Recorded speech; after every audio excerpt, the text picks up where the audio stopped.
అశ్వ సంవత్సరంలో కైలాస యాత్ర Shri Gayatri tours and travels 8977349696. Jeevan రెడ్డికి మళ్లీ హ్యాండ్ ఇచ్చింది కాంగ్రెస్ అధిష్టానం. జగిత్యాల మున్సిపల్ చైర్పర్సన్ అభ్యర్థిగా వానికి ఛాన్స్ కల్పించారు. ఎమ్మెల్యే సంజయ్ వర్గం వైపే అధిష్టానం మొగ్గు చూపినటువంటి పరిస్థితులు కనబడుతున్నాయి. సో కాంగ్రెస్ సీనియర్ నేత మాజీ మంత్రి జీవన్ రెడ్డికి మళ్ళీ మొండి చెయ్య కనబడుతున్నటువంటి పరిస్థితి. అయితే జగిత్యాల చైర్మన్ ఎన్నికల్లో జీవన్ రెడ్డి నిర్ణయం పైన ఉత్కంఠ కొనసాగుతుంది. ఇప్పటికే మాజీ మంత్రి జీవన్ రెడ్డి వ్యవహారం, మరోవైపు సంజయ్ వ్యవహారం, ఈ రెండు వ్యవహారాలతో మాత్రం జగిత్యాలలో మున్సిపల్ చైర్మన్గా వైస్ చైర్మన్గా ఎవరు ఎన్నిక కాబోతున్నారు అనే ఉత్కంఠ కొనసాగుతున్నటువంటి తరుణంలో తాజాగా కాంగ్రెస్ అధిష్టానం సంజయ్ వర్గం వైపే మళ్ళినట్లుగా తెలుస్తుంది. మరి జీవన్ రెడ్డి దీనిపైన ఎలాంటి నిర్ణయం తీసుకోబోతున్నారు? సో తనతో పాటు గెలుపొందినటువంటి రెబల్ అభ్యర్థులు, మరి ముఖ్యంగా చెప్పుకోవాలంటే కాంగ్రెస్ పార్టీ నుంచి గెలిచినటువంటి స్వతంత్ర అభ్యర్థులతో పాటుగా కాంగ్రెస్ పార్టీ నుంచి గెలిచినటువంటి అభ్యర్థుల్లో జీవన్ రెడ్డి వర్గానికి సంబంధించినటువంటి అభ్యర్థులు ఎవరికి మద్దతు ఇచ్చేటువంటి అవకాశం కనబడుతుంది. మరో 1 గంట 2 గంటల్లో ప్రమాణ స్వీకారాలు పూర్తయి చైర్మన్ వైస్ చైర్మన్ల ఎన్నిక జరగబోతుంది. ఇలాంటి తరుణంలో జీవన్ రెడ్డి వ్యవహార శైలి ఏ విధంగా ఉండేటువంటి ఛాన్స్ ఉంది? ఇక ఇదే అంశానికి సంబంధించి మరింత సమాచారం మా ప్రతినిధి సతీష్ అందిస్తారు. సతీష్, జగిత్యాలలో ఏమవుతుంది? జీవన్ రెడ్డికి మళ్ళీ మొండి చేయి ఇచ్చినట్లుగా తెలుస్తుంది కాంగ్రెస్ అధిష్టానం. మరి జీవన్ రెడ్డి సపోర్ట్ చేయబోతున్నారా లేదా? దీనికి సంబంధించిన పూర్తి స్థాయి అప్డేట్స్ ఏంటి?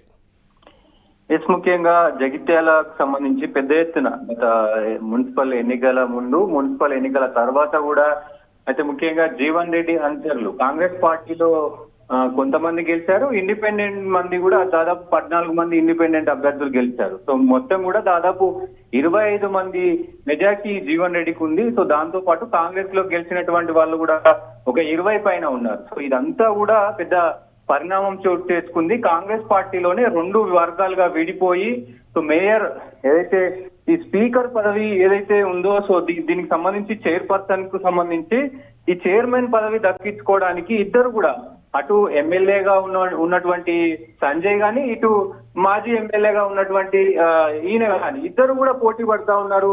నిన్న అధిష్టానం మరి సానుకూలత చూపింది అని చెప్పేసి మనం అంటే కొన్ని వార్తలు వచ్చినాయి. సో ఇది కూడా మరి పంతం నెగ్గించుకునే ప్రయత్నంలో భాగంగా మరి ఆయన సక్సెస్ అయ్యాడు అని చెప్పినారు. సో ప్రస్తుతం ఏదైతే సంజయ్ వర్గానికి సంబంధించినటువంటి అభ్యర్థులు ఎవరైతే ఉన్నారో వాణి అలాగే జ్యోతి ఇద్దరు పేర్లను కూడా అధిష్టానానికి ప్రతిపాదించినట్టు తెలుస్తా ఉంది. వీళ్ళిద్దరు కూడా బీసీ సమాజానికి అంటే బీసీ సామాజిక వర్గానికి అత్యంత ఇదిగా ఉంటారు. దాంతో పాటు కాంగ్రెస్ పార్టీలో కూడా సుదీర్ఘ అనుభవం వీళ్ళకు ఉంది. సో ఈ నేపథ్యంతోనే మరి అధిష్టానం కూడా ఈ నిర్ణయం తీసుకున్నట్టు తెలుస్తా ఉంది. మరి చూడాలి అసలు ఏం జరుగుతుంది ఏంటి.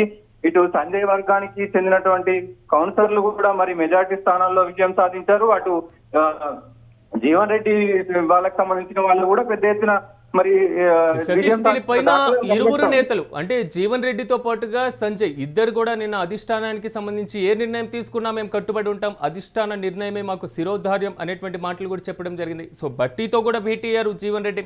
సో ఈ చర్చలు ఫలించలేదా, లేకపోతే ఎక్కడైనా మళ్ళీ జీవన్ రెడ్డి వ్యవహార శైలిపై కాంగ్రెస్ అధిష్టానం అసంతృప్తిగా ఉంది కాబట్టి సంజయ్ వర్గానికి ప్రాధాన్యత ఇవ్వాలనుకుందా? డెఫినెట్ గా అంటే అధిష్టానం నిన్న ఏదైతే వేరువేరుగా సంజయ్ తో వేరువేరుగా మీటింగ్ ఏర్పాటు చేశారు, ఇటు జీవన్ రెడ్డితో వేరువేరుగా మీటింగ్ ఏర్పాటు చేశారు. దాని తర్వాత కూడా సానుకూల స్పందన వచ్చింది అనేది జీవన్ రెడ్డి స్పందించారు. అధిష్టానం నిర్ణయం మేరకే నేను ఏదానికైనా కట్టుబడి ఉంటాను, అధిష్టానం నిర్ణయమే నా నిర్ణయము అని చెప్పి బాహాటంగా ఆయన చెప్పినాడు.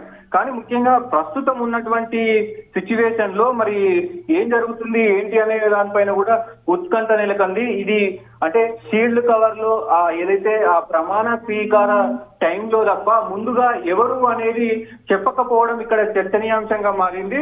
సో ముందుగా ఏదైతే చైర్మన్ వైస్ చైర్మన్ ఎన్నిక ఏదైతే జరుగుతుందో దాన్ని వేర్వేరు క్యాంపుల ద్వారా ఇప్పుడు కూడా అటు సంజయ్ వర్గం వేరువేరుగానే ఉంది, ఇప్పుడు జీవన్ రెడ్డి వర్గం వేరువేరుగా క్యాంపులలో అంటే 2 క్యాంపులలో కూడా వాళ్ళు ఉన్నారు.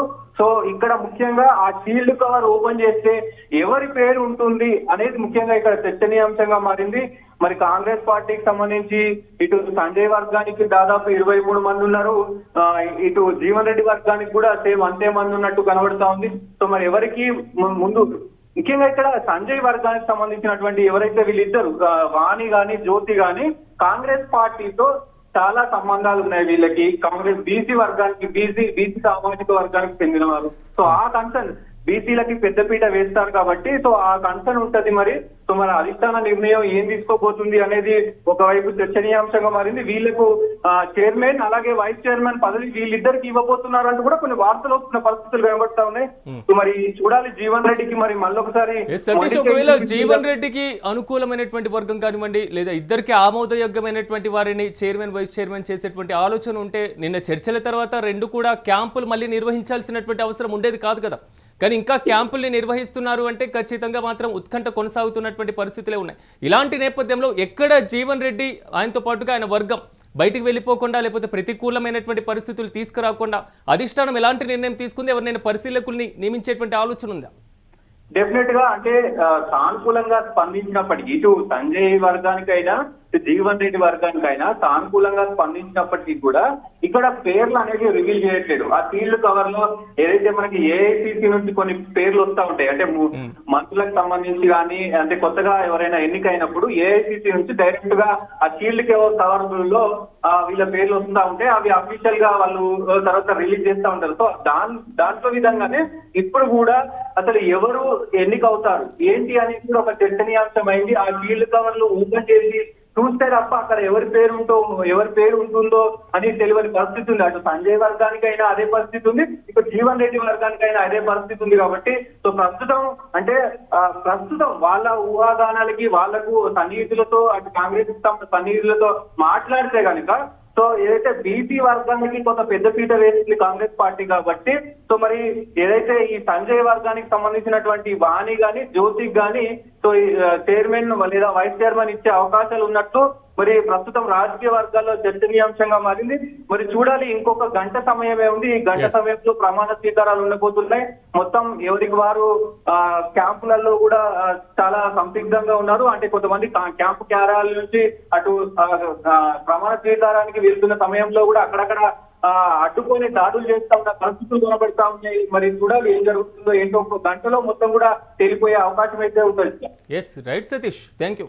మొత్తం మీద జీవన్ రెడ్డి వ్యవహారం గత కొంతకాలంగా ఉన్నటువంటి పరిస్థితులు చూస్తున్నప్పుడు కాంగ్రెస్కి జీవన్ రెడ్డి దూరం అవుతున్నారా అనేటువంటి వాదన కూడా అప్పుడప్పుడు బలంగా వినబడింది.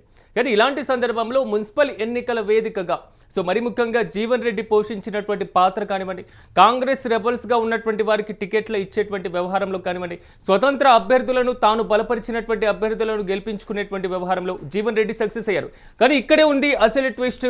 ప్రస్తుతం జగిత్యాల మున్సిపల్ చైర్మన్గా ఎవరిని ఎన్నుకోవాలి అనే దానిపైన ఉత్కంఠ కొనసాగుతున్నటువంటి నేపథ్యంలో నిన్న అధిష్టానంతో పదే చర్చలు సాగినటువంటి పరిస్థితి. కానీ కాంగ్రెస్ అధిష్టానం ఏం నిర్ణయం తీసుకున్నా మాకు ఓకే అన్నారు ఇరు వర్గాలు.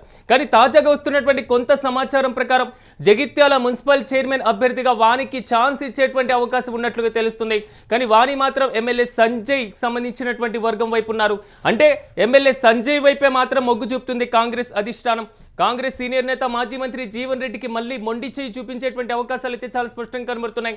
చైర్మన్ ఎన్నికల్లో జీవన్ రెడ్డి నిర్ణయం ఎలా ఉండబోతుంది అనే దానిపైన ఇంకా ఉత్కంఠ కొనసాగుతూనే ఉంది.